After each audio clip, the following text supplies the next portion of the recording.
Hi, my name is Arthur. I'm a data consultant at Coresignal, and today I'm going to show you how to use our Bulk-Collect API Endpoint.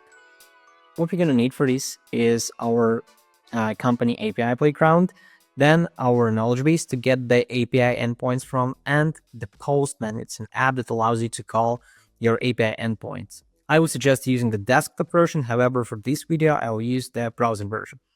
So first of all, let's go and generate our Elasticsearch query. I'm using a clean data set, and I wrote a prompt to find companies that funding in 2025 in Europe. And we got around 4,000 results, but I'm going to collect only 100 of them. So copy this query and save it for later. Now in the Postman, we need to set up our environment. Basically, we will provide credentials to call the API. Here, choose environments, click on create environment, and create two variables. First variable should be named key, and the second variable should be named value. In the key variable, input this value, API key, and in the value, you need to go to your home page at Coresignal and copy the API key from the top right corner of the page. Once you've done that, paste it here and hide it because that's a sensitive information and you don't want anyone else to use your API key. Then go to collections and click on new and click on collection to create a new collection. Then click on add request, and from the start, set up the authorization. Click on authorization and choose the API key. Select the environment you've just created and input the key and value placeholders. Now you're ready. Let's go to the knowledge base and find the CRL that we are going to use for this API call. This is the CRL. It should say Elasticsearch DSL at the end. Copy it and go back to Postman. Go to the enter URL based text, click here, and just paste this URL. That's everything that you need to do. Then in the body section, remove the webhook URL. We don't need it right now. We're not going to use it, at least in this video. Remove the placeholder and enter the limit of records that you'd like to collect. Now find the query that we have copied and paste it here.